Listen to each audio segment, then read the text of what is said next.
All right, y'all. How's it going? Um, have I read your email about key tap? I have not. I didn't see an email about something called key tap.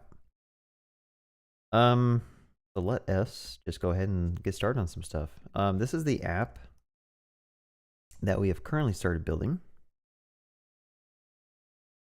Turn my brightness up a little bit. And what we're going to try to do is just add some new features. I don't remember where we left off though. I think we left off the ability to basically create courses that loaded a modal. And then when you create the course, it crashes. So let's figure out why. Oh, I think I have to be logged in with Google to be able to do this. So maybe that's an edge case that we should kind of fix, because it probably shouldn't allow you to even be on your dashboard unless you log in. I'm trying to figure out how you'd potentially do that. We could probably add some type of like middleware to redirect users to a different page if you're not logged in. Let's see if there's an example of how to do that here.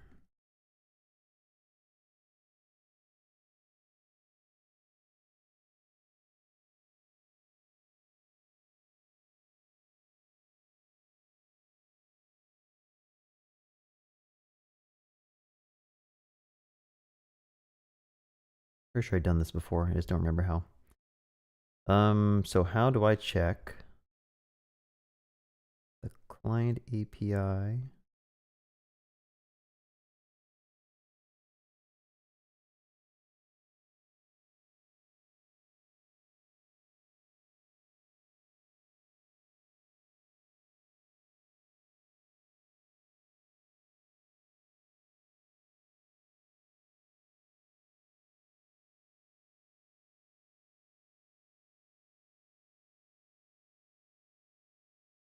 There's get session, client side, server side no, see server side session. And calling from server side in API routes or get server side props, we recommend using this function instead of get session.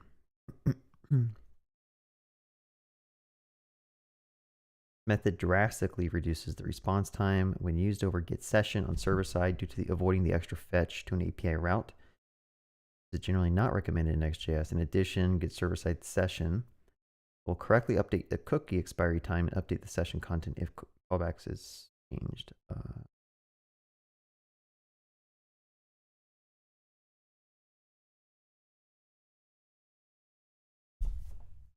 Can I use next auth if I'm using custom backend that returns refresh and access tokens?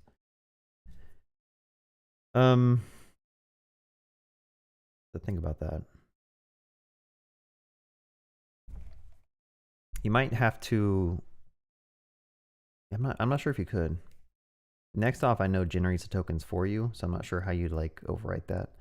But there might be a way. I just haven't really thought about it. They have middlewares. Let's see. Let's go down to middleware.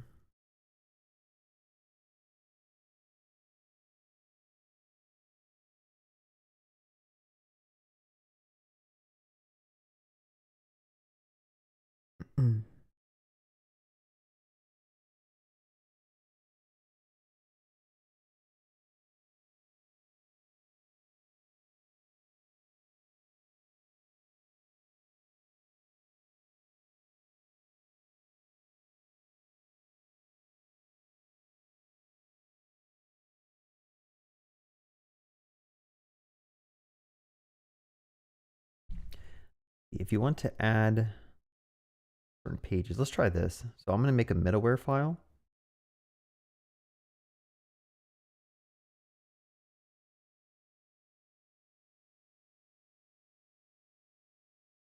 And there's certain pages that we want to protect to make sure you're logged in. So one of the pages I'm on is courses. You know, I'm actually change this to dashboard, and then I will do dashboard courses.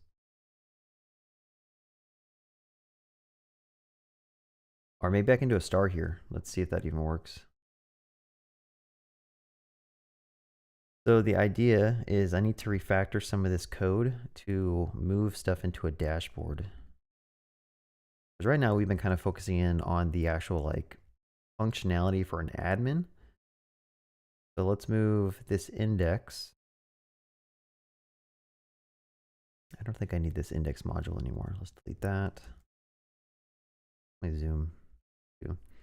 Let's move index and courses into dashboard. And then I'm going to take index here. I'm going to make a new page called index TSX. Go ahead and put that there. And then I will just say like landing page. Let's see what happens. So if we go to the landing page, it should hopefully show something.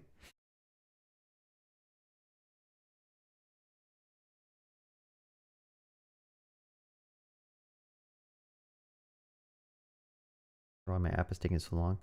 Invalid middleware found. Okay, so I guess you can't use stars. Kind of sucks. Go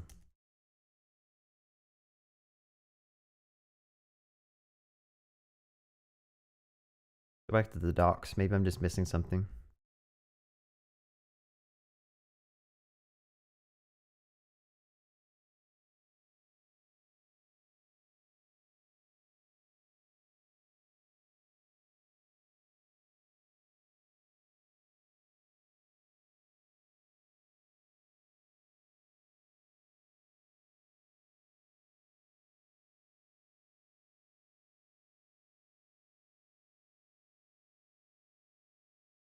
Okay, wait, this says only supports the JWT session strategy. I'm not sure if I'm using the JWT. I don't think I am. Currently supports session verification as part of the single sign-in. Yeah, I don't know if this will work. We'll try it, but let's go to dashboard. It seems like it works. Maybe it's because when you deploy it doesn't work. Let's see.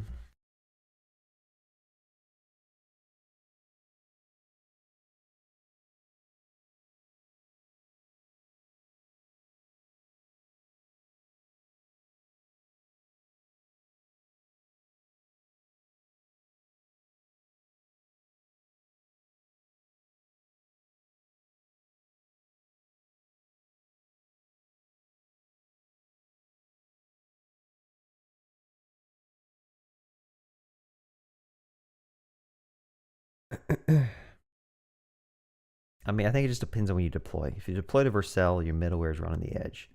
Deploy to AWS Amplify, your middlewares are going to run on a Lambda, I believe. And so this would not be an issue. So they should really update this to say, I don't know. It seems like it's working though. So let's sign in. Look at my email. And it should have taken me back to somewhere.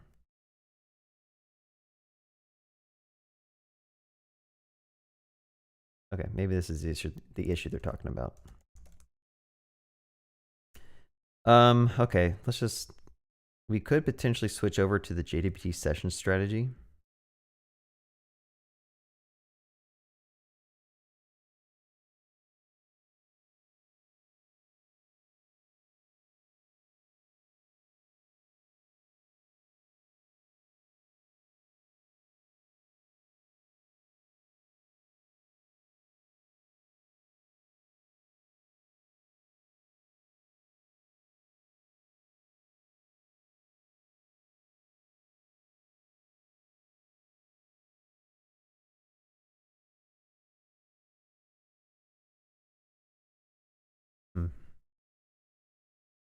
Yeah, I guess let me know if you guys have used Next-Auth and Next. Do middlewares really not work unless you use a JWT strategy? It seems kind of dumb that they wouldn't allow that to work. Because not every Next deployment runs your middleware on edge, which means that like you can still connect to a database. But there could be something I'm just missing here. So config, matcher, dashboard courses. I've logged in. So I have cookie set. Cookie set, okay. Dashboard / courses. Oh, course is wrong.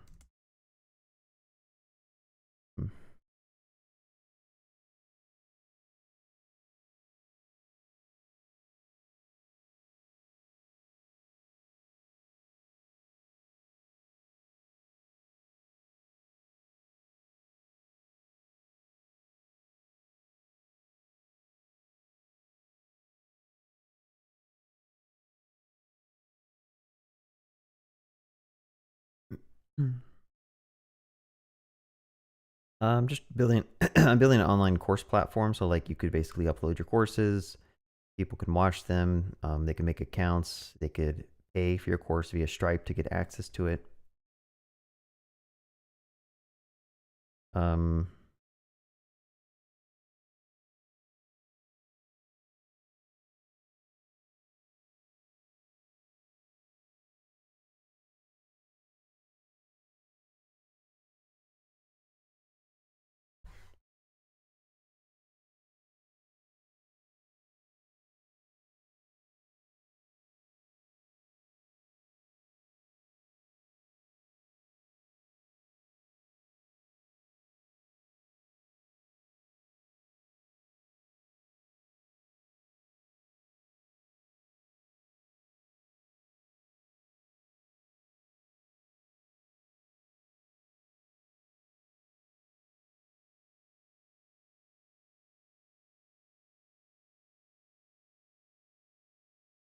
Someone says, I think the Google URL redirect should be set in the Google API sections.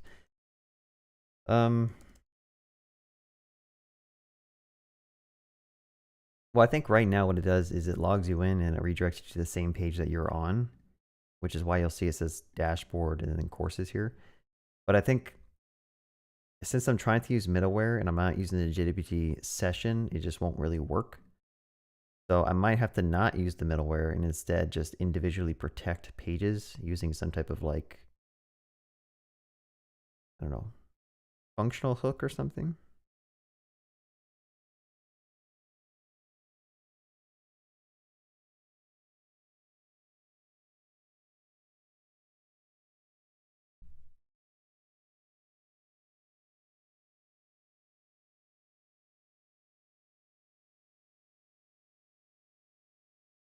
Cool. Thanks, ST. I'm glad you liked the little comparing stuff. And I think one published today at 9 about me. I don't even remember what that video is about. Kind of just playing around with custom thumbnails to see how they work. Okay, let's just stop wasting time. I think I know a solution that I could just do in the front end. So like basically, if I'm on a protected page here, let's just go here. We could say const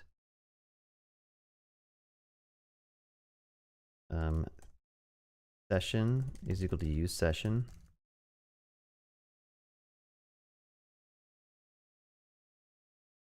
And then if session dot because status is equal to like something else unauthenticated, we could just push. Let's say like const router is equal to whose router, and then I'll say router.push, and then we'll go to the landing page or something. Let's just see if this works. Why is this a promise?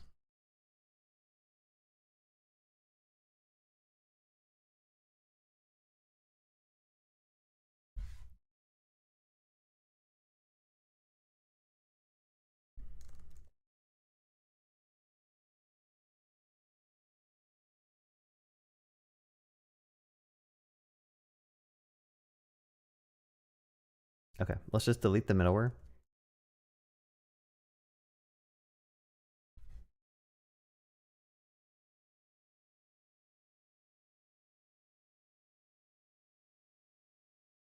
Okay, that works fine because I'm logged in. Now if I were to sign out,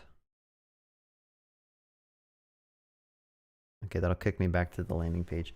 It's not the best user experience. You saw that it kind of flashed for a bit and then it sent me back, but I think it works. I'm gonna do the retrieve token on local storage.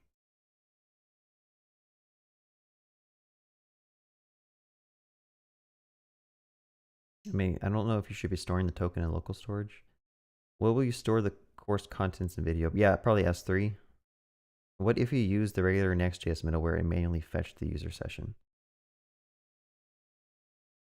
Yeah, I could probably roll my own thing instead of using Next built-in thing. That actually could work as well. Do you think I should do that?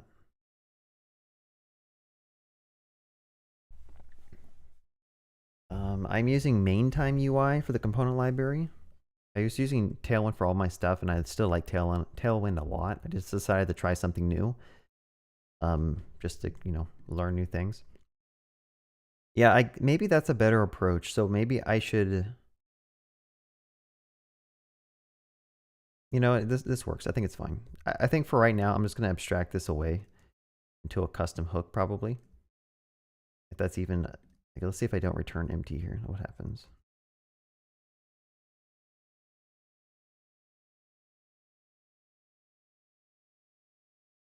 Yeah, I don't know. It's kind of weird that it just like takes you back. Yeah, we could just try playing around. I'm so middleware TS. Let's try it again. So let's go to next and go to middleware.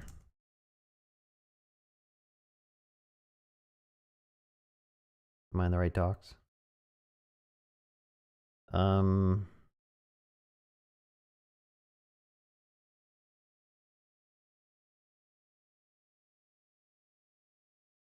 Copy this, paste that in there.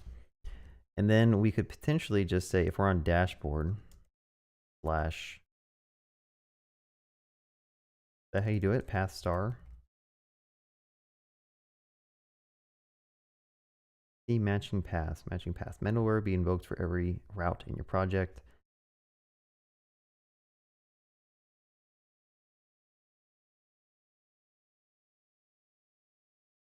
Is the colon path something that we're actually supposed to put in, or is that something else?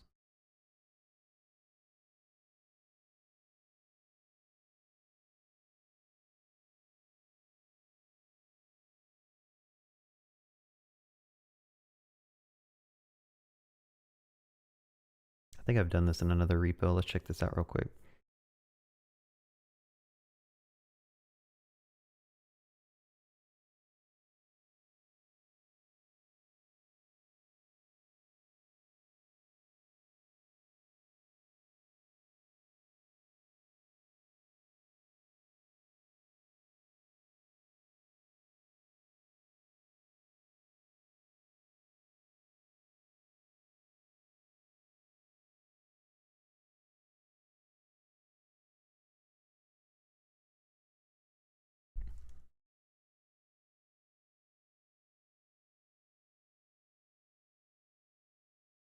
So this was with Clerk. I was using the Clerk auth service. So I don't know what I can take from this to actually make this work, but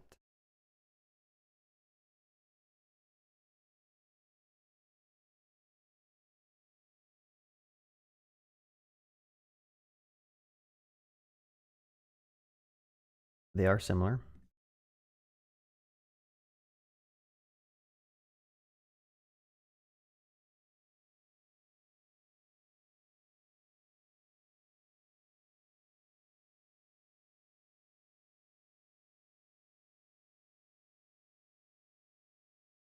Get server session.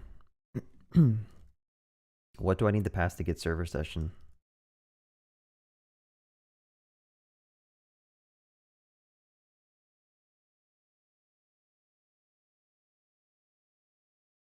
Do I need to pass this whole thing?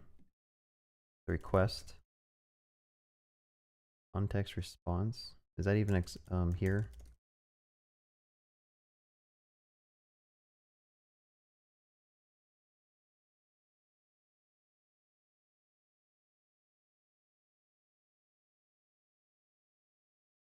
As you can tell, I don't know what I'm doing. So I'm just trying to figure this stuff out. I kind of wonder if you even get access to the response here. Someone says, do you find yourself more productive when you narrate what you're doing for stream? No, typically when I'm not like live streaming, I'm more productive. Because when you're live streaming, like you're consciously trying to think about how can I explain this to the people watching, and how can I problem solve this? So it's like your mind has to think about two different things. Versus if I'm just sitting here listening to music, it's a lot different. Like I can go at my own pace.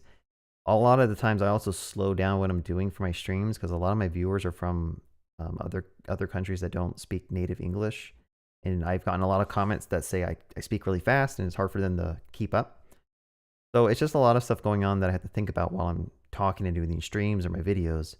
So yeah, I'm more productive if I just don't stream, but still fun, especially when people help me out in the chat. Someone says use git server auth.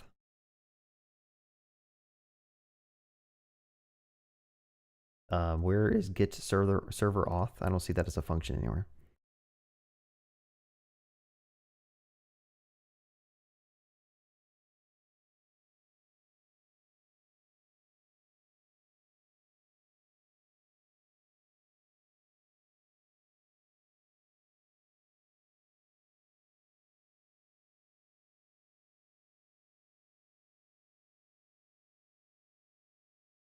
Git server session asset auth option. Maybe this will work. I don't know. Maybe that's all I need to do. I don't know how I was able to get access to the request, but we could just try console logging this and see what happens. And then we'll just do nothing. So if we just hit one of these endpoints, like /courses, let's see what happens. Oh, I don't have that. It's called dashboard. Do that.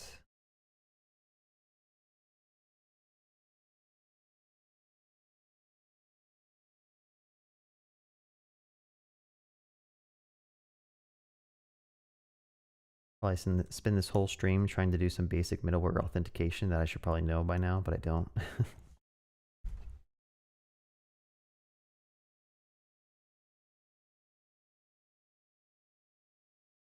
It's just a wrapper in T3 function, so you don't need to export auth settings.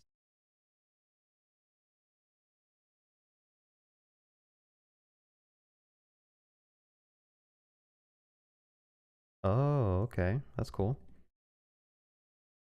Option.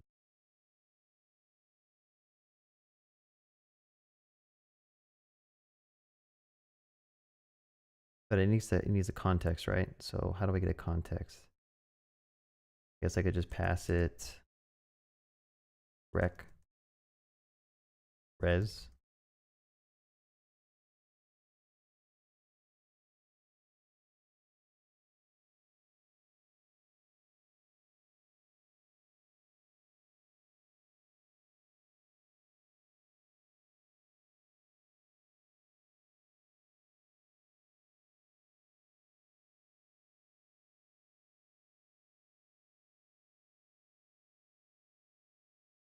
This thing takes in an object that has two properties, rec and res, get server side props context.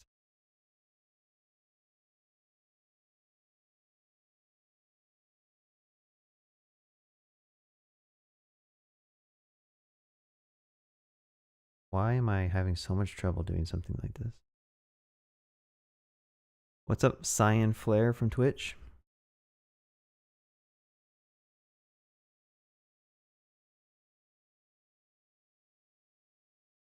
Is this more from...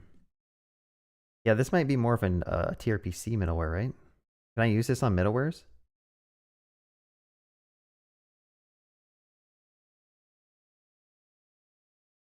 Screw it, as any. Let's just get this to be happy.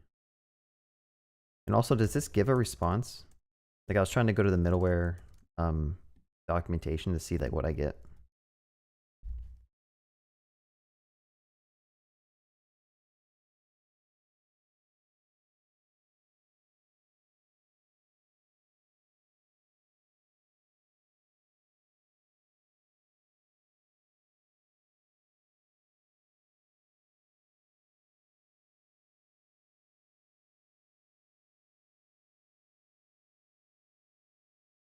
Well, this isn't even logging anything. So is this even getting hit?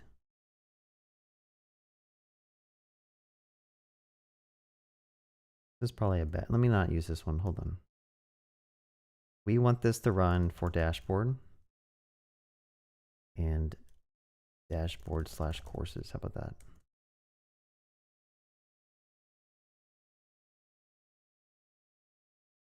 Isn't coding fun?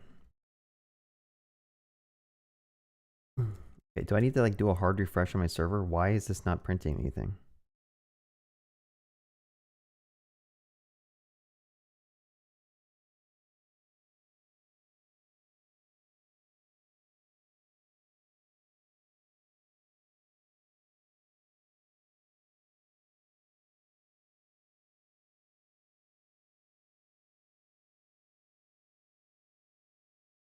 Because I put the middleware file in the wrong folder. Come on.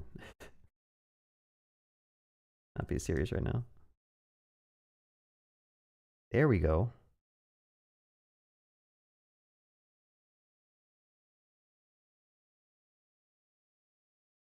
And I'm going to keep it with this just because. And I want to see what happens if I just do like as any real quick.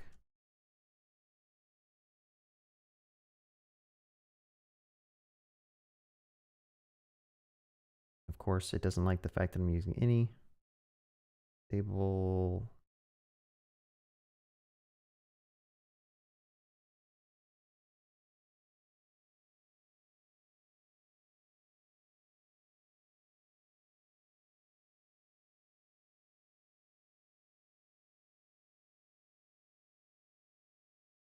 Still getting null back. Well, I guess this isn't the proper way you do this. What's up, y'all?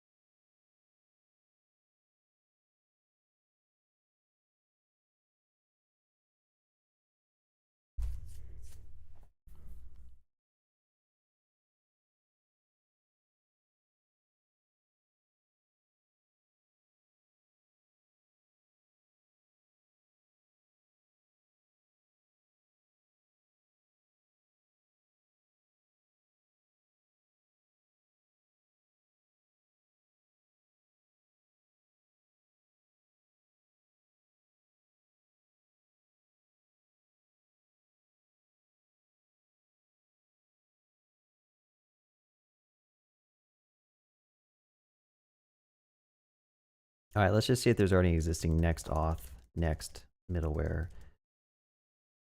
Non-JWT example.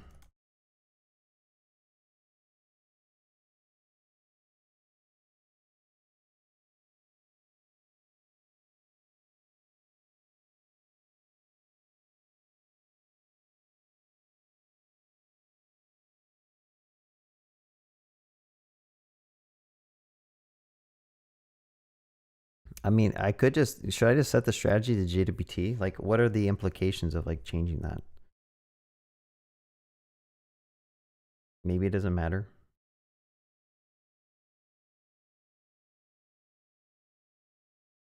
Seems like everyone else is doing it.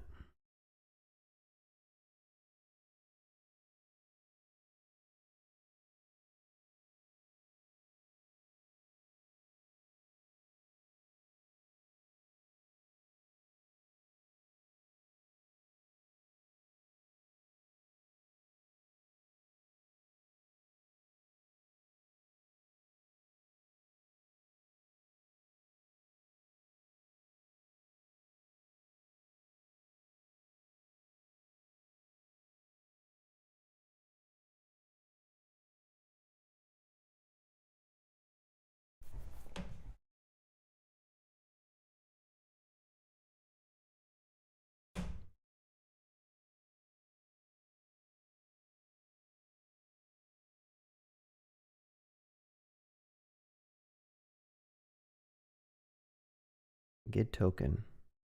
Quests.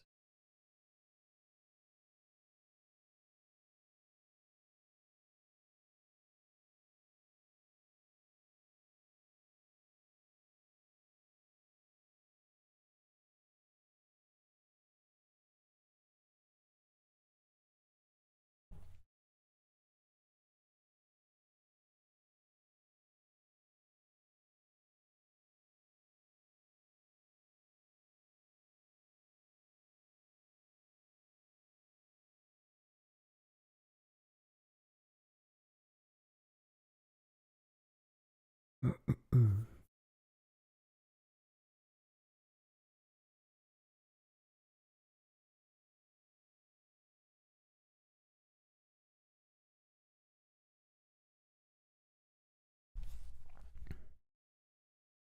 was this? 2022. He's asking for support for session-based auth in your middleware.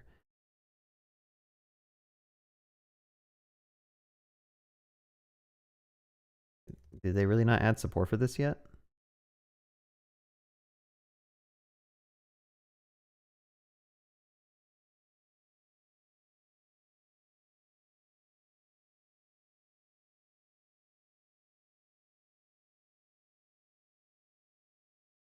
I think I've done this in a previous project where every single page you basically have to say get server-side props and then you have to run some type of logic to do this.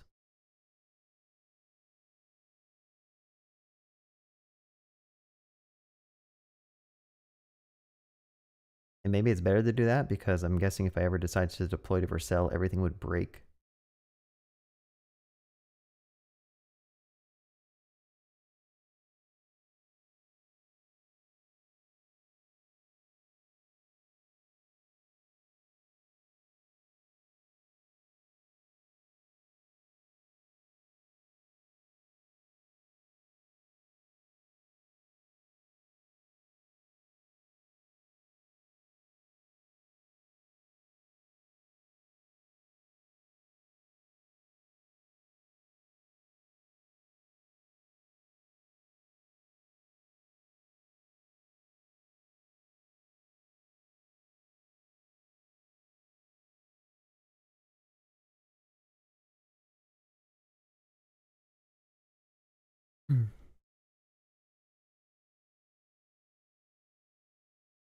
Data auth. There is no auth redirect to this. Yeah, the issue is I don't want to do it in the layout because there's a delay in the UI where it shows the entire dashboard and then it redirects you. And it's just kind of jarring to a user to like see your dashboard load up and then boom, you get redirected. So let's just try using this code that this person provided for middleware and see what happens. I'm so hacky that you have to do this, and I don't know if this will even work because this is posted back in April 2022, so it's kind of old. But we can try it out, see what happens. So let's go to dashboard, refresh the page, and it crashed.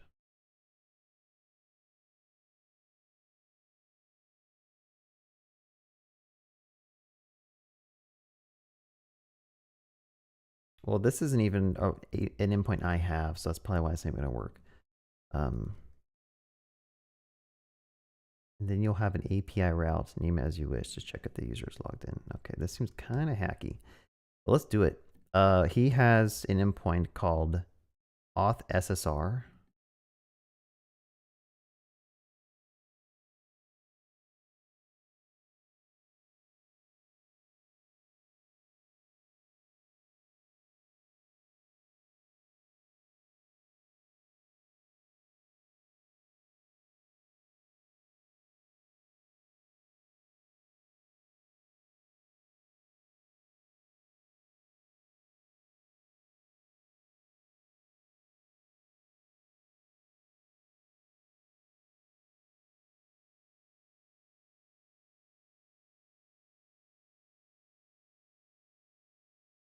This works. I don't know if I like it though.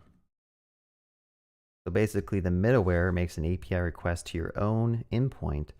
The endpoint uses some next auth logic to know if you're logged in or not and returns you a session. And then your middleware basically redirects you to a page if your session's not set.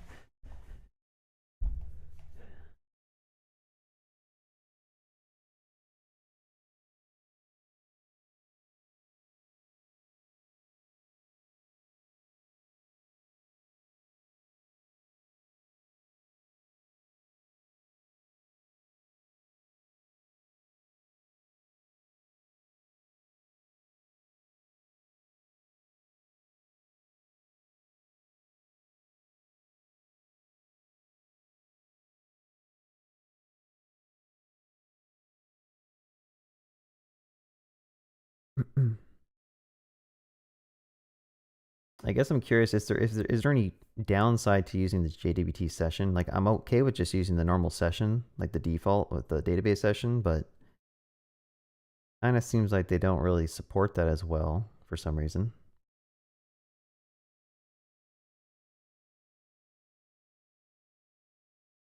Let's see what logic he did here. So he said he wrote his own custom middleware where he calls get session.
I mean, this will work too, I think.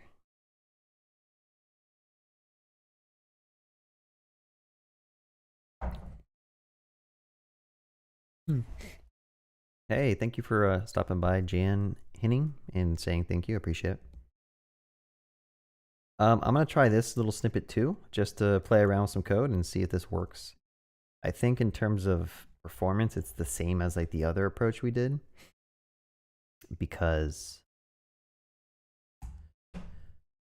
I think it's still like this does an API request for us. Just see what happens. Sign in page, sign in URL.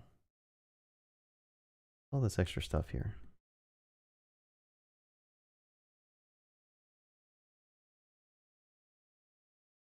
All right, so let's let's go to the dashboard.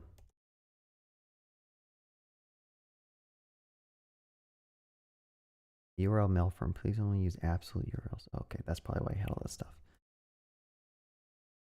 Cool.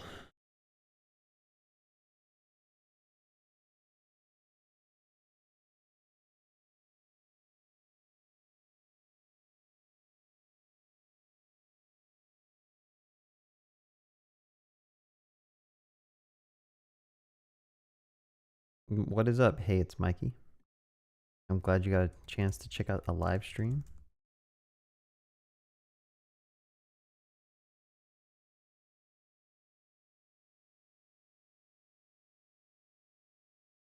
Back URL. You know, let's just go to the other approach. It worked. It's fine. Whatever. We're not trying to make super awesome software, right? This channel is all about building mediocre projects. So what we're going to do is I probably just deleted the code I wanted. So let's go back.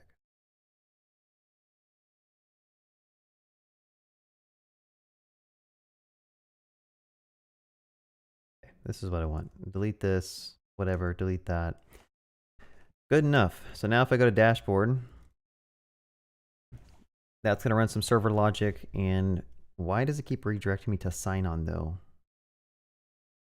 I guess it's fine. That's what we want, right? Force a user to sign in. They hit a page that's authenticated. Anyway, wasted a lot of time with that. Wasn't sure if it's worth wasting all that time there, but it works. Not the best. But I'm just not convinced to switch over to JDBT sessions just to try to get middlewares working, personally. So on the dashboard, we have manage course, and that's crashing. Why is that crashing? Oh, okay, I know why. If you go to the layouts, I do believe I go to like /courses somewhere. This one needs to be dashboard /courses now. They changed the nested structure of everything.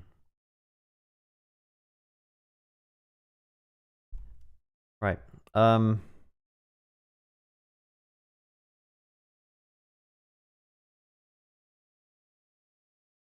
the way, let me change like my stream thumbnail.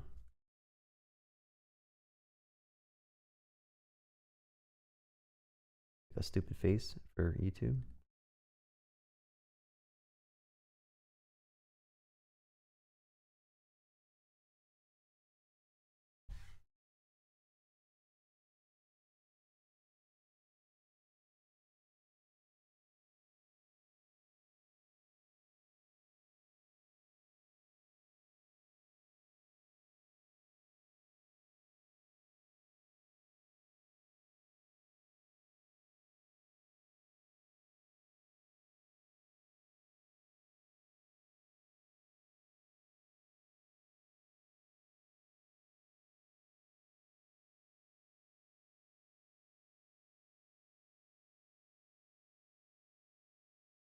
Yo, how do you change the stream thumbnail? I think it'd be pretty easy to do, but I cannot find on my dashboard how to do it. Oh, found it.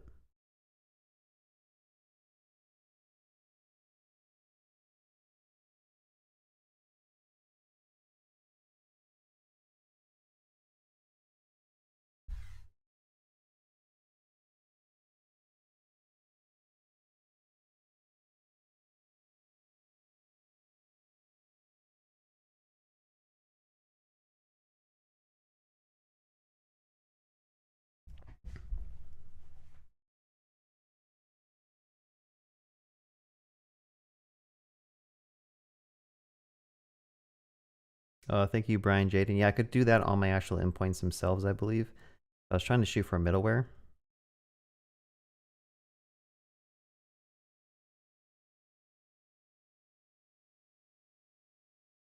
Yeah, that's kind of what this code example is. I believe this is like the internal code that you'd use for a higher order component or like a wrapper function. All right, can I actually make courses though? Make sure this still works. Okay, that works. So, I mean, I barely added any functionality other than like authenticating endpoints, which I guess it works. What do we want to do here? So if you click on manage, that needs to take you to a page where you can actually like manage this course as a course creator. So how do we do that? Let's go to where we have that button that says manage.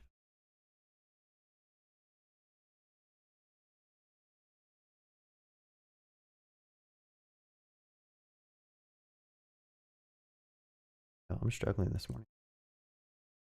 Manage, let's go here.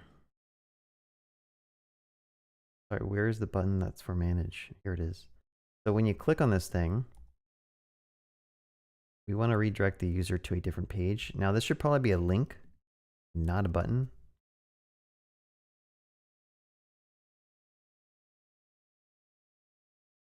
Let's see if it lets us do this.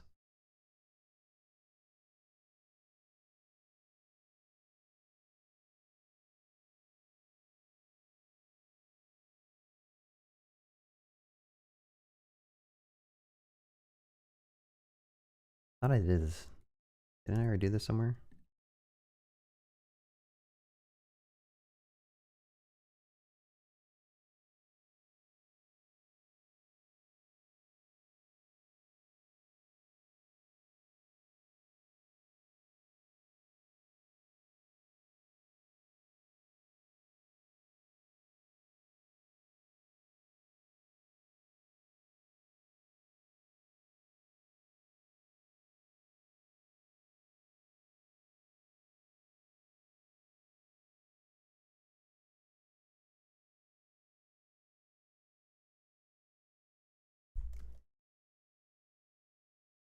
Dashboard, courses.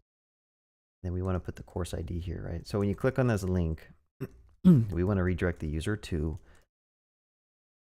whatever the course ID was. So that's probably course.id.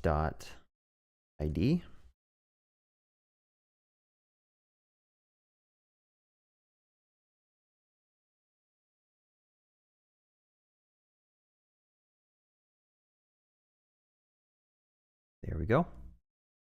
So we don't have a page that actually processes that.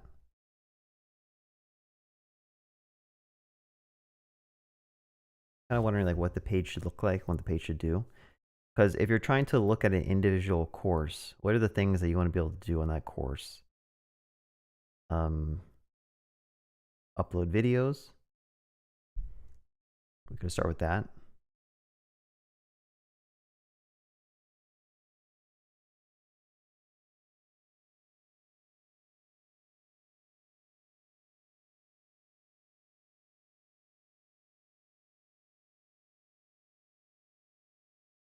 Yeah, let's just do that. Let's go to dashboard, and then we have a courses directory, which means we need to rename this one to index and move it in here.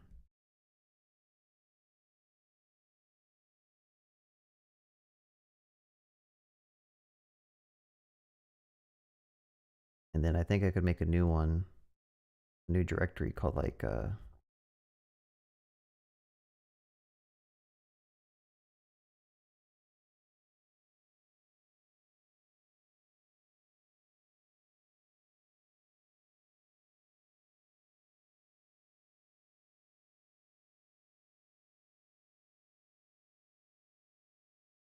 so in next, the underscore makes it so that the router doesn't pick those up. And these are like global files that are kind of used to build up your entire page. They're just special files that you have to kind of learn about.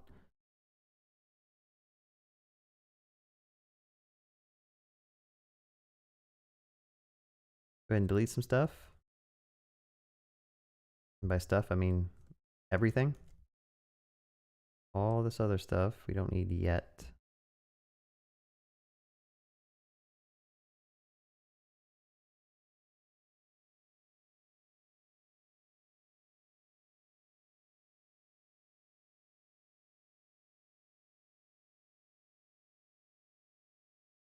Make sure I auto import this one.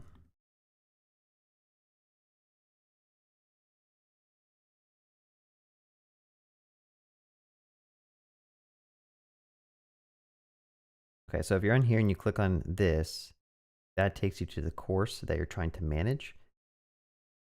So we'll have to fetch the information for that course from TRPC, and I don't know if we have a way to do that. So the first thing that we need to do is probably go to our router. We have a course router here. We have a get courses endpoint, but we don't have like a get course by ID. Let's just add like a get course by ID. That could be a query. We can keep it protected for now. I don't know if we actually want it to be protected, but I'm gonna go ahead and say this takes in a z.object, and this needs a course ID. It could be a z.string. Yeah, my lives are always hosted after I finish them. It just usually takes YouTube like an hour to process them, and then it'll finally like make them public. But what I want to do is, if you pass in a course ID, hit the database and find the info, which I could say find unique where ID is equal to input dot. Oh, there's no input imported in here. Let's just import input dot course ID.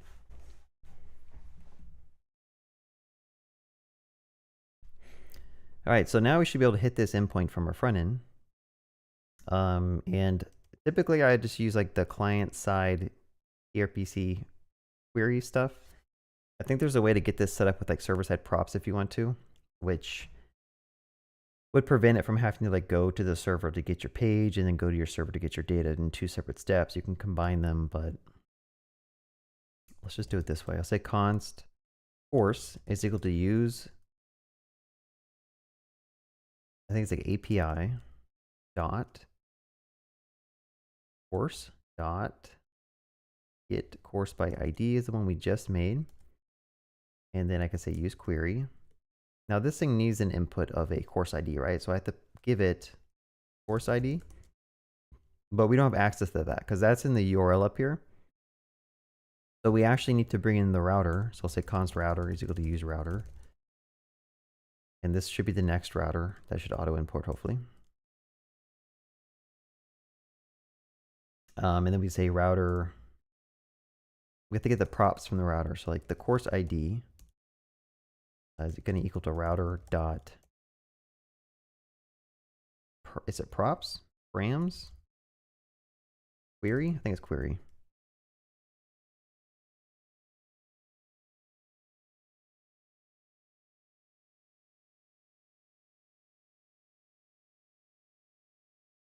Do that. And then we only want to do this query if it's defined. So I'm just going to go ahead and just force this to be a Boolean. So now it's going to load the page. It's going to fetch the course. And I should be able to get the title displayed here. So course.data dot title. There it is. A little small.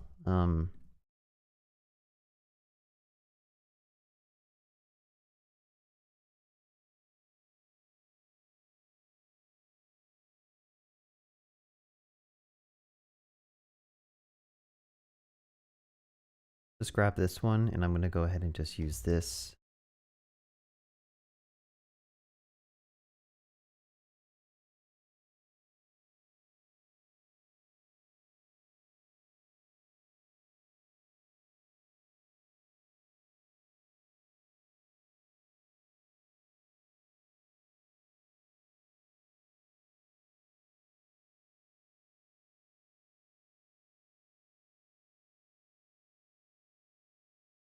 What is up? Stan is live codes on Twitch.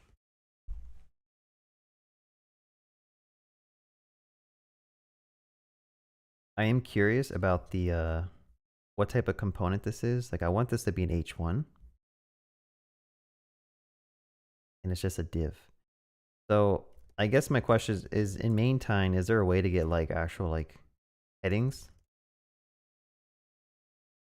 There's a title component. Yeah, that works. Do that. The title.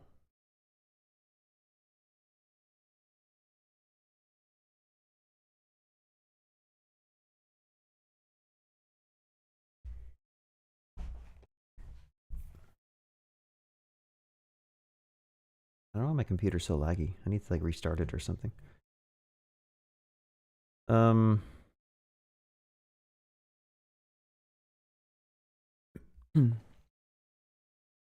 Okay, so this works. It would probably be cool if there's a way to like edit the course title. So we could potentially have it have an edit button here, and when you click it, it changes this to an input so that you can edit the title of your course.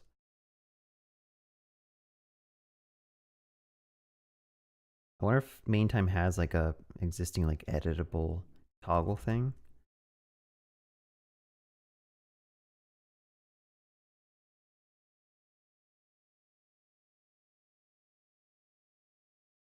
I doubt it.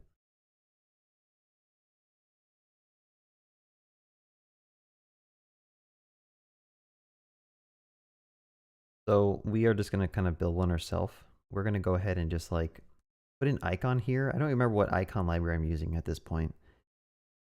I haven't worked in this series in like a couple of days. I've already forgotten half of what I did.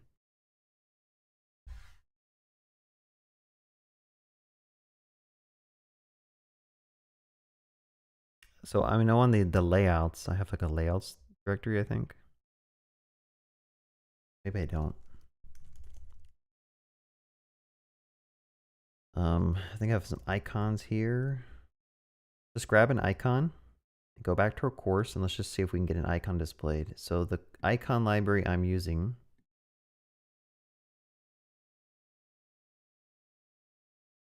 called Tabler React Icons. So let's go look up Tabler React Icons docs.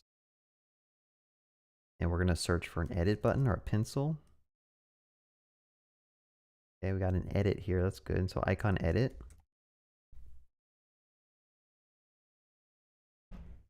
There we go.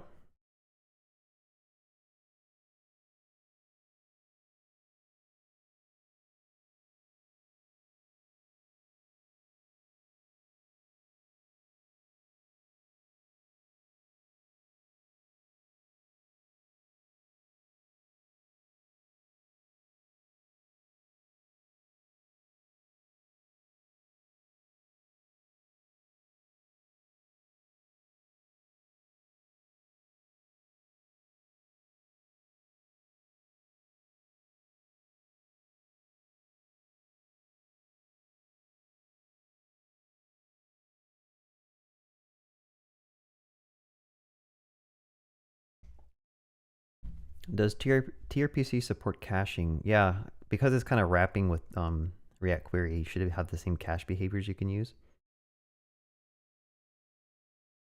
Okay, so the icon, we wanted this to be together, and I think there's a way to do that with mantine by default. I don't remember what it is. I know there's one called like a box, or maybe it's not a box. Go look at their layout components. They have flex, they have container, and they have stack. I think it's just a matter of using flex.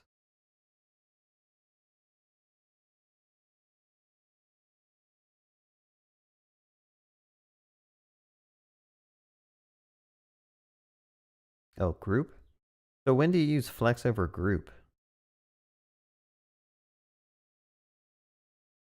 I guess it's just a not as robust way, not as flexible way to use Flexbox, or it just kind of does the Flexbox stuff for you.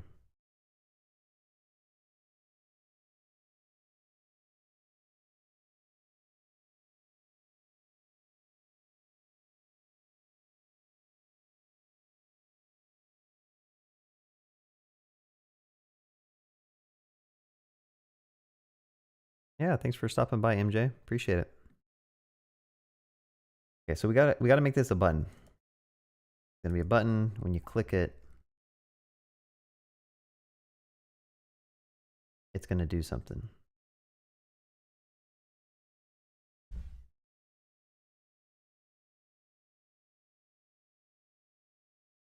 What should it do? I mean, we need to like toggle the state here. So like instead of seeing title, we could probably make an input. I think main time has an input that I've used on another page, so I might go look for that. Yeah, let's just find real quick. Where do I not use an input anywhere? There's no way. I have a modal that has inputs on it.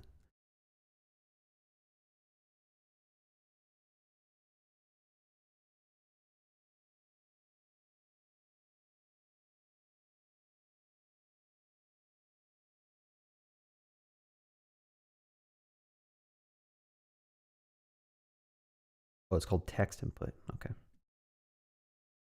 Sure. Let's go here. I'll add a text input. And then go back up here. Probably grab some like React query type of thing.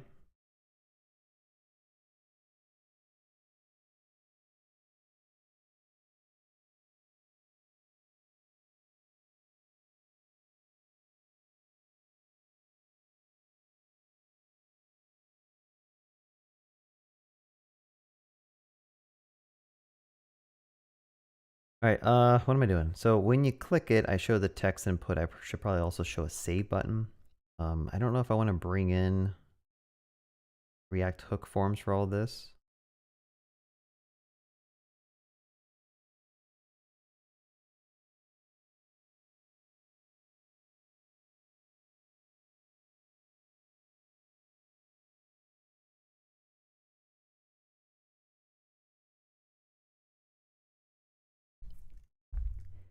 Use disclosure. I wonder if main time has like a use toggle.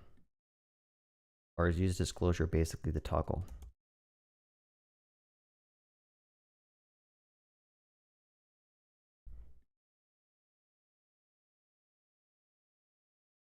Yeah, I probably won't use disclosure.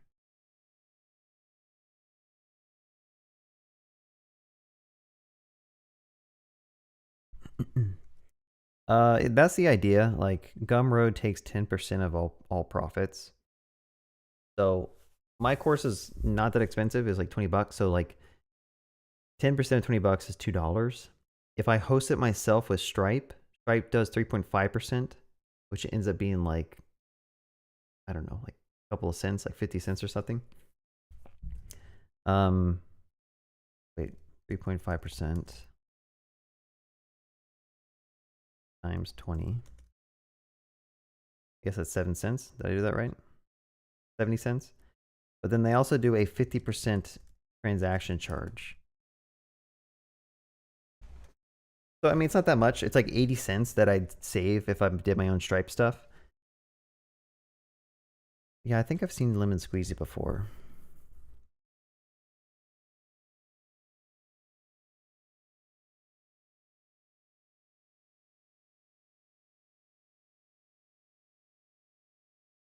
I'm curious what their... Is this a monthly thing?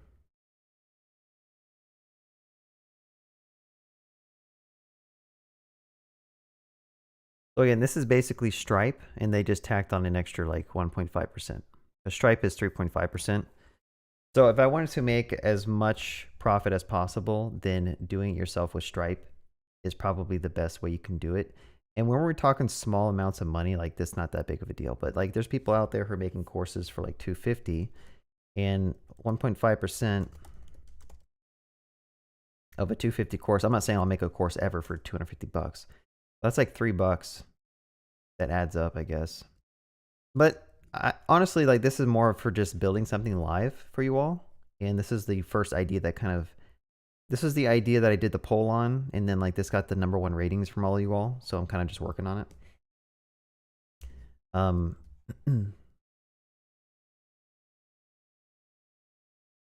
Let's go up here. I'm going to import this text input.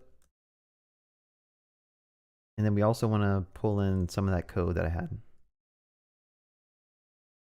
Oops. So is editing title.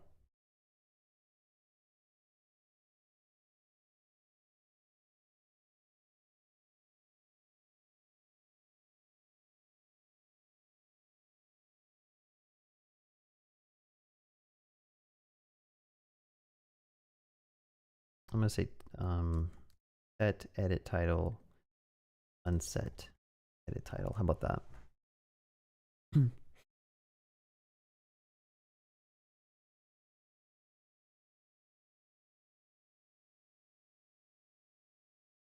Can't tell what is slowing down. Maybe ErrorLens is slowing down my computer. Something is causing it to like, when I type and when I save files, it's like TypeScript and ESLint is just like killing my CPU. What we want to do here though is we'll say update title form. And we can bring in main time form here. Actually, was I using a main time form on the other one? Let's see. Use form. Yeah, I was using main time form. Also import use disclosure. So the idea is like when you click on this button, thank you for the hearts. We want to open or set, but I put it on the wrong thing. I don't want it on the icon, I want it on the button.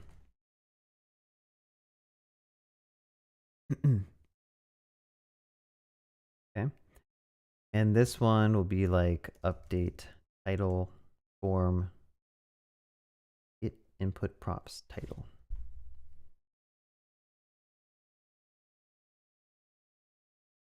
How can do this line under function in VS Code? I have an extension called ErrorLens that kind of shows me when errors are happening.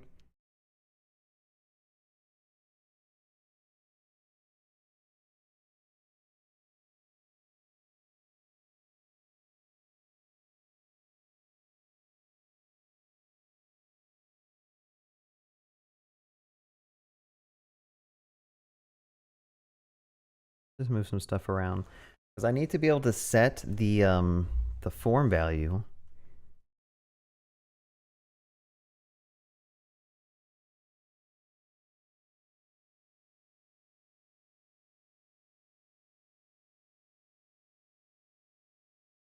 there even a way to do this? Set field value. Title. Data dot course. Wait, actually, I think it's data dot title maybe.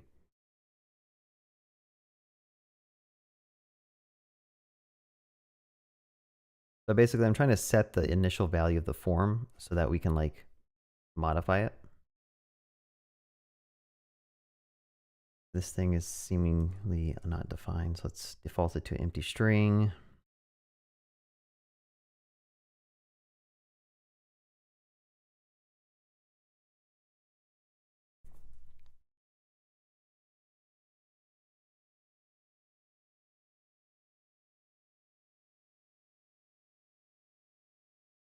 Let me try something. I'm gonna try not using my second monitor and see.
you hear me now?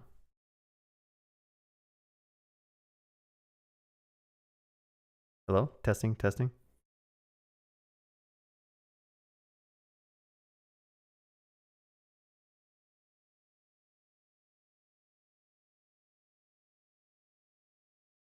Thanks, bub.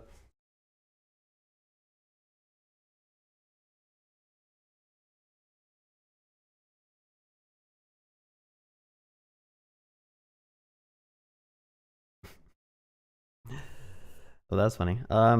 So I wanted to unplug my external monitor, but I actually unplugged my USB hub, which had my phone connected to it and my mic connected to it and my monitor connected to it. So I didn't have any coffee this morning, so I kind of don't even know what I'm doing right now. Let's go here and let's make sure everything's good. Okay, so I was trying to, I don't know where I left off when I unplugged everything, but I was trying to add in a icon here for a checkbox and an X for canceling. So you can click on these things, and I want to hide this edit button. So this thing needs to be grouped here. I need to wrap this in a fragment. And these things need to be buttons. So let's just go ahead and add some buttons to these.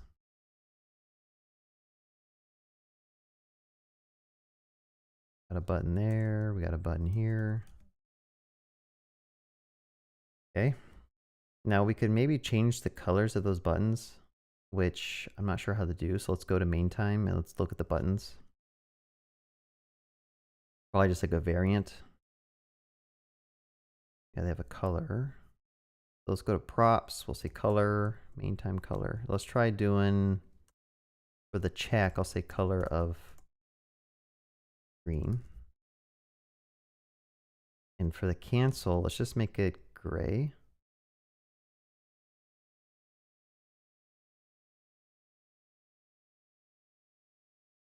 Okay. So if you press cancel, we basically just need to unset it. So I'll say unset edit title.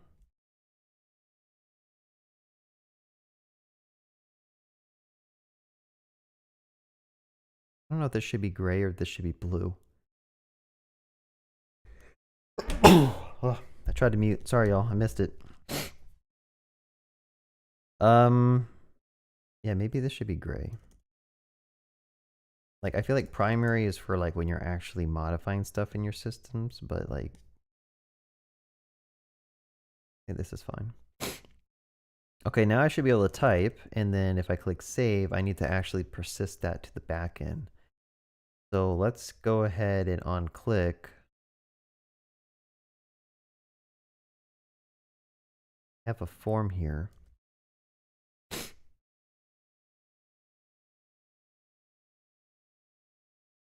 How did I do it on the other pages?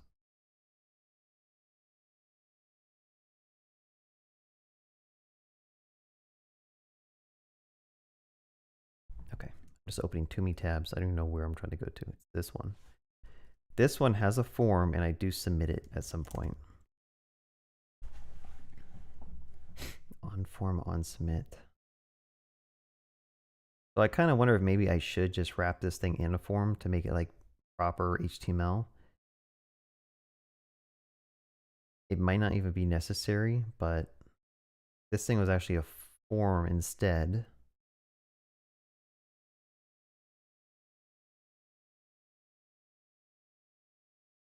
And then we said update title form on submit. We get some values back. And then what we want to do is when we get that data, we need to make a mutation. So probably we need a courses endpoint called like update course.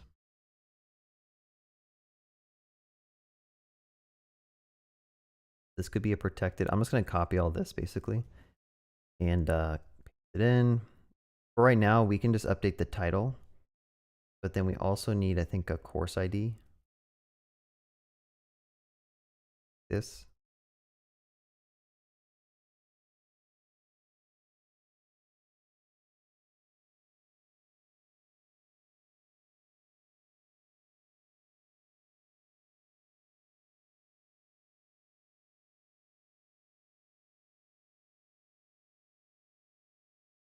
100% error lens. Let's try turning off error lens.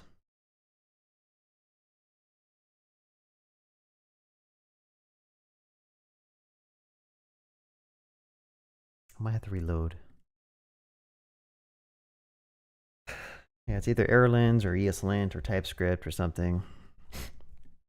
But I will reload my VS Code in just a second. Let me just finish up my thought process here.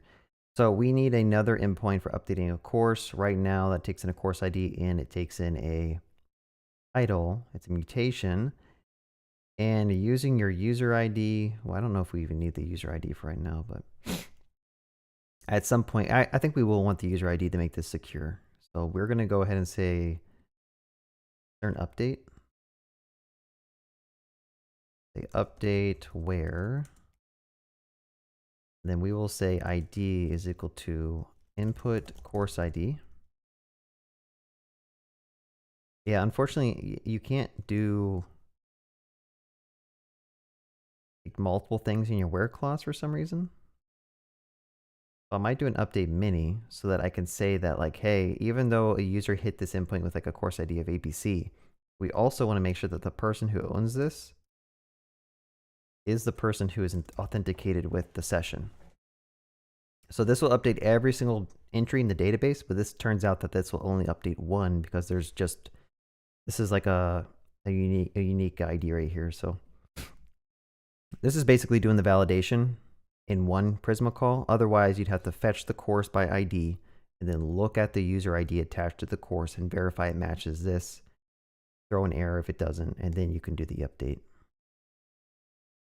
But we want to just update the title. And then when it's done updating, I'm guessing this will be, I mean, we're not using like CRUD, so I don't know if there's really a standard of what we need to do, but I could just return like a status of updated or something.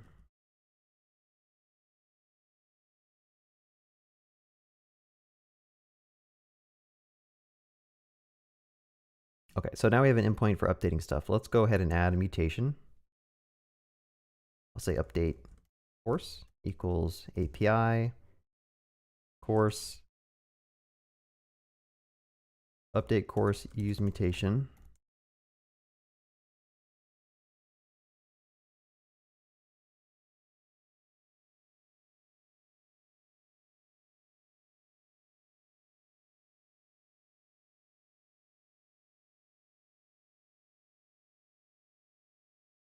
Okay, we also need to pass in a course ID. So like I could do this, say course ID, and that would come from above, I believe. Yeah, it should be defined already.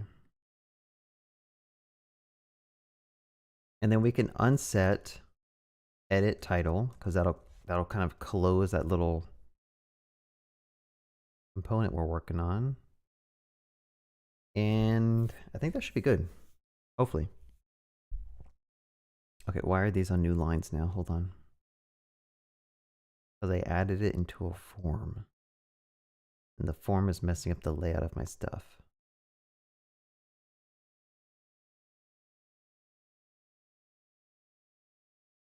I might be able to wrap this in a group.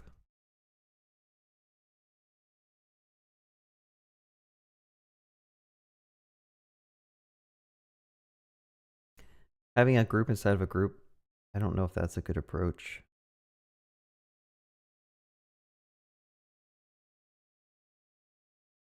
Might do this.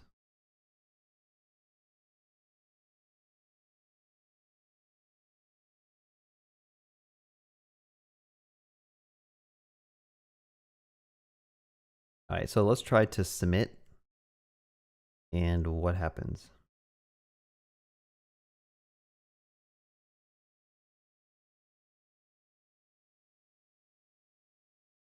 Nothing happened.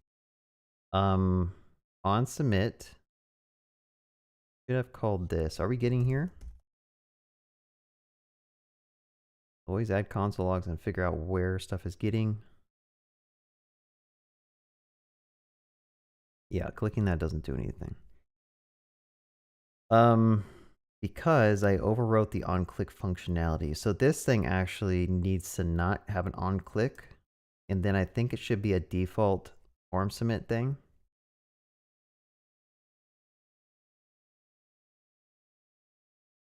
Okay, I guess I'm wrong.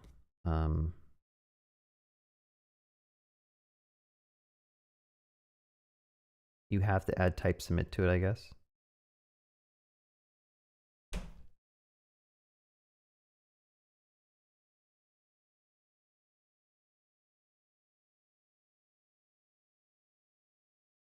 Okay, so that will update it, but now this doesn't update. So we have to like tell it to refetch, or we could do some optimistic updates. I'm always a fan of doing the easiest thing first. It is not the best developer experience, the approach I'm doing. But what I want to do is when you submit this thing, which is working now, we're just going to go ahead and fetch what was it called?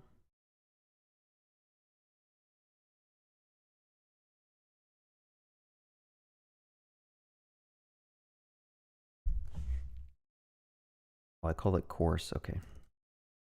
Don't know why I called it course. I'm going to rename that because I do not like how I called this course.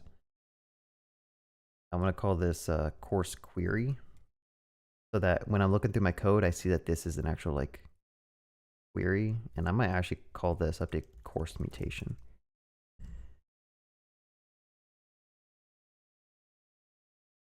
All right, let's try it again. Edit this, click OK. Yeah, this looks fine. All right, all that work just so we can edit a single title on a course. Let me commit what I have, and I'm going to restart VS Code real quick because it's kind of lagging.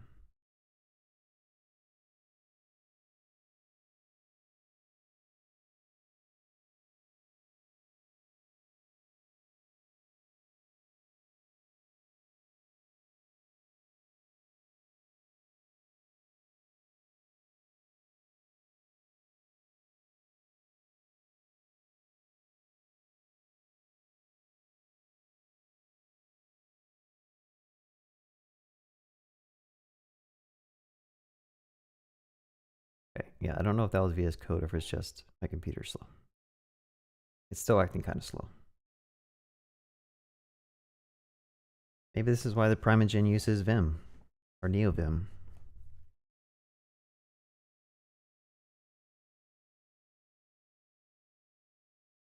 What's going on here? It's just so slow.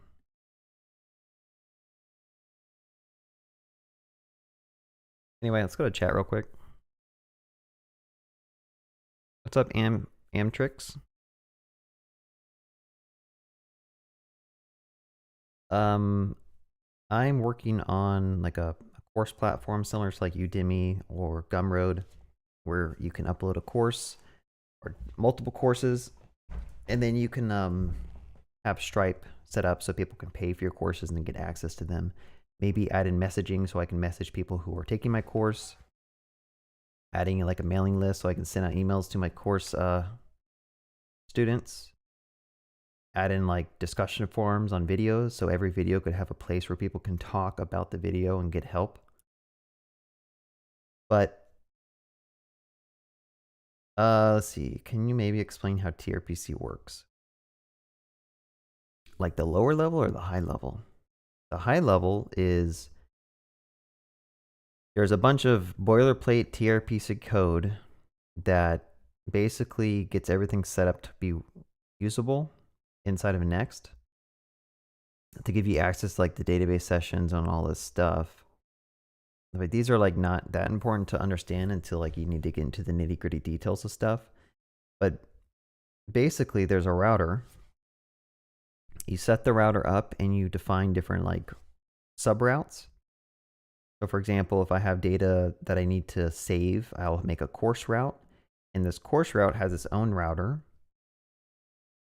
that has different methods on it, right? So get course by ID, get courses, create course, update course. So it's kind of almost identical to like CRUD in terms of REST. the main difference is that, well, I guess there's a lot of differences. First of all, out of the box, you have built-in input and output validation. So everything that comes into this function, it's automatically validated, and errors will be thrown for you if they don't match this like schema. And then if everything's good, you come into this call and you get access to your user session because we're using next auth. And again, this is like behind the scenes, like there's files that boilerplate all this set up for you. But you get access to your next auth session, you get access to your Prisma database. You can extend that more if you want to. But you basically, do your queries to your database, you return some stuff, and that's kind of how it works. You can do middlewares too. So like this is a protected procedure. If you look into this function, this is a middleware that basically checks to make sure, hey, is the user.session set? And does that session have a user on it? If not, throw an error. So that's kind of like equivalent to next or express middlewares. So to be able to call this function, you have to be logged in. This one, you have to be logged in, etc. And then on the front end, basically, the front end is just using React Query, which is another library that you can use for like communicating with API libraries and stuff like that.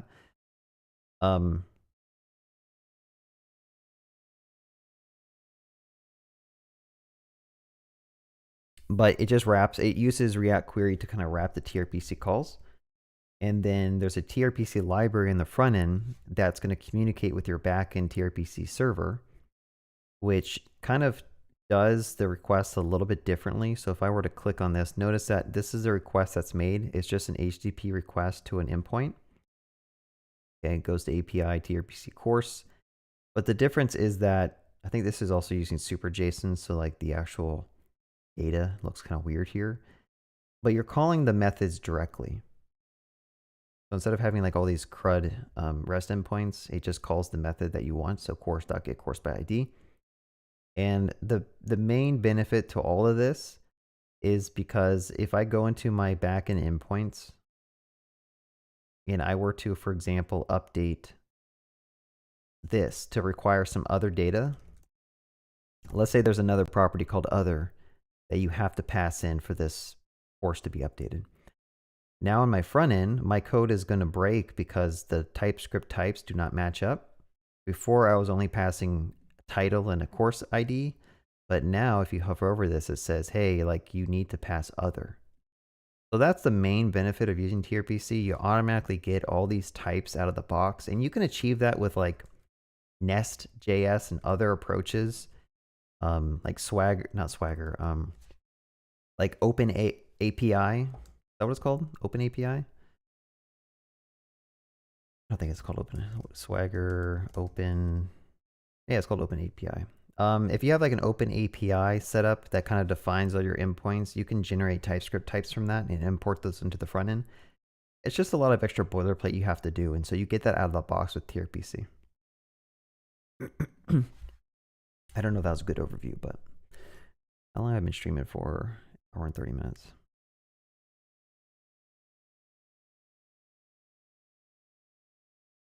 Yeah, so like the view that you're seeing right now is my admin dashboard. So if I'm a course creator and I have like 2 courses that I want to create and manage, I can go here and I can manage my courses.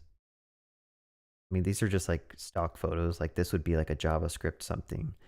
I can go and create a new course if I wanted to and start managing it that way. Upload an image to S3, which we haven't added the functionality to.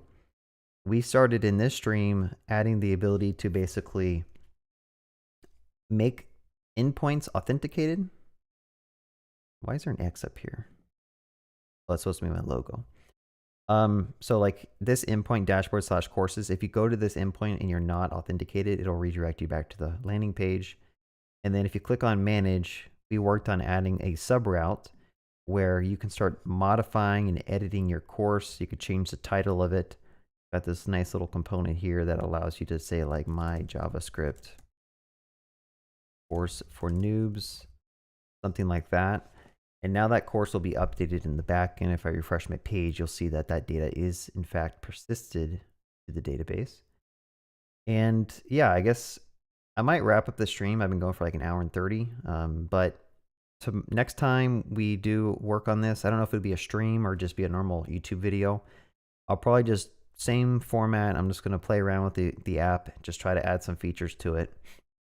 Uploading the S3 might be an interesting thing to do, so that I can come in here and modify the title, the description, and then the image of the course. And at some point, I want to add in the ability to upload like MP4s, so videos, and then be able to manage those videos, change the title of the videos, move them around in terms of the ordering, like part 1, part 2, part 3, etc., and just kind of keep working from there. So I'll stick around for another 5 minutes, 10 minutes. If y'all have questions at all that you guys want to ask before I kind of like drop, feel free to. Other than that, let's see. Are you just doing this as a fun project, or do you actually want to use this to sell your courses? I think, yeah, ultimately I want to be able to, if I do make courses, I want to put them here just so that I get the lowest, what's it called? What am I trying to say? So like if you have to host your course in Gumroad or Lemon Squeezy, they take a percentage cut.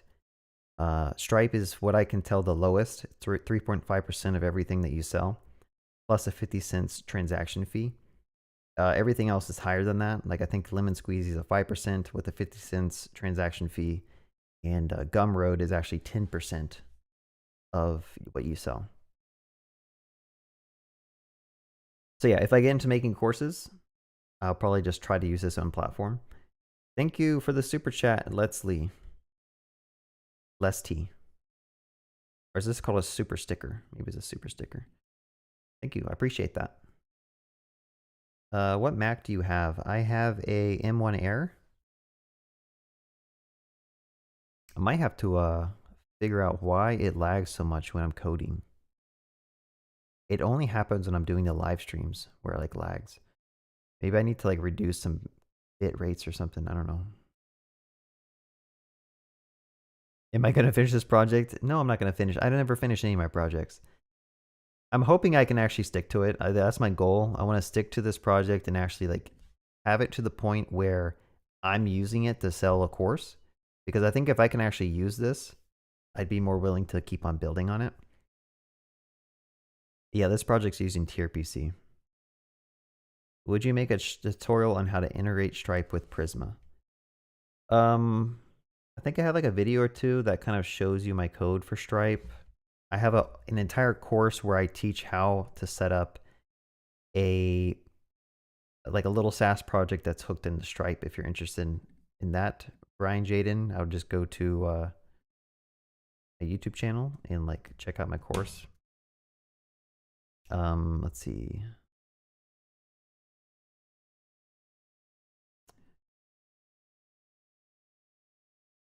Let's see what I want to do.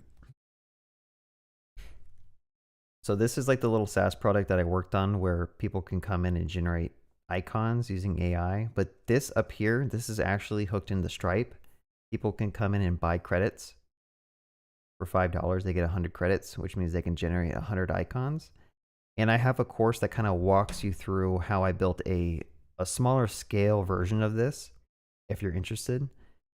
Just go to any of my YouTube videos and click on the description links and you'll see a link to that. Probably because the Air has no active cooling, so if you're streaming while coding, it's likely your CPU is throttling because of heat.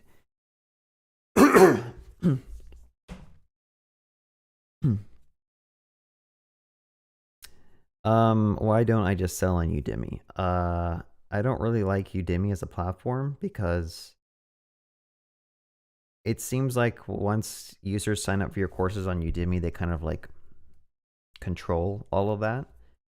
I'm not sure what Udemy's course is, or Udemy's pricing is. Like, how much do they steal from you, basically? I know if someone were to find your course via their Udemy searching thing, They take like 50% or something. Udemy price cut. Not pricing. Okay, how do I find this?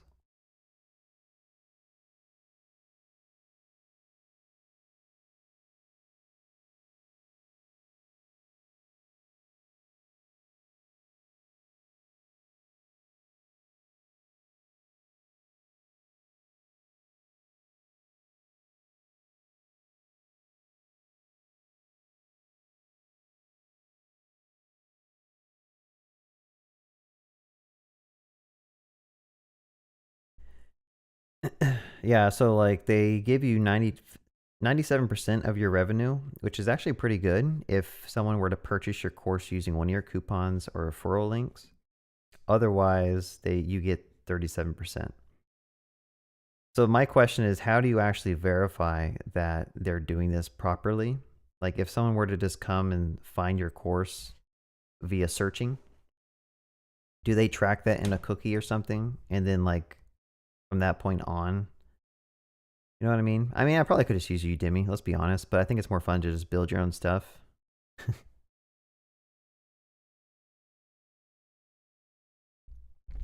Why don't you use App Directory for big projects so far?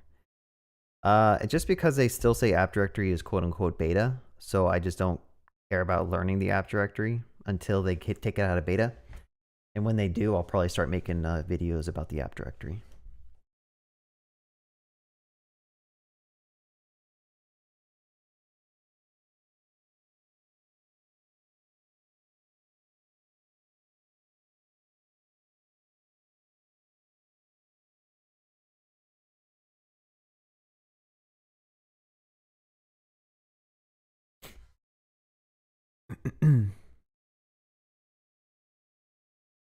I have a feeling I'm gonna have to use this component in various places in my app, so like it might be worth componentizing this, but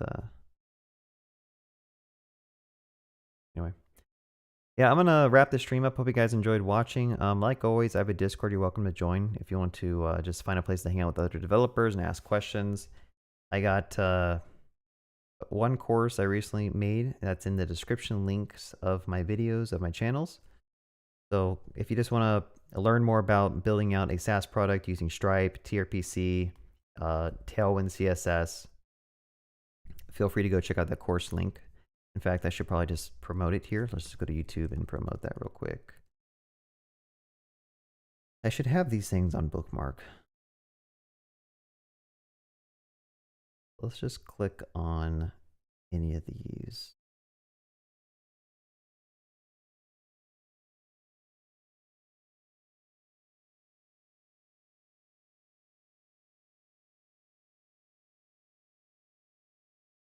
Yikes.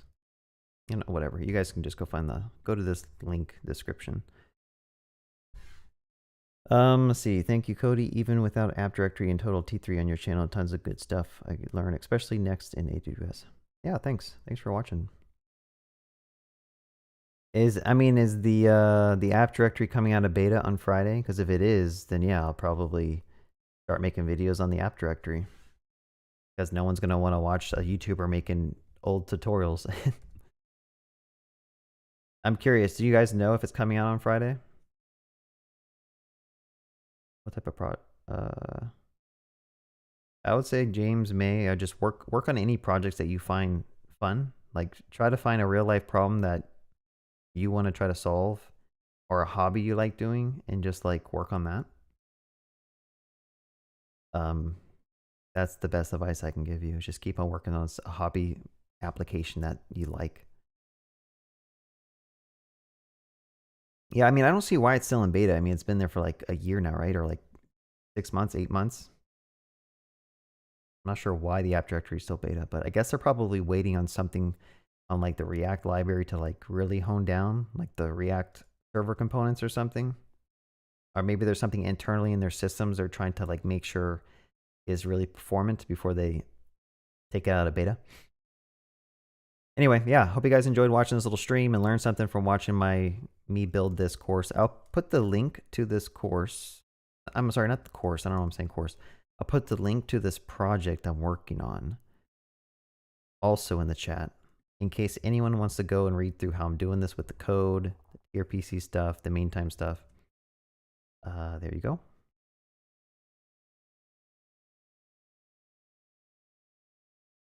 Anyway, thanks for joining y'all. I'm going to drop.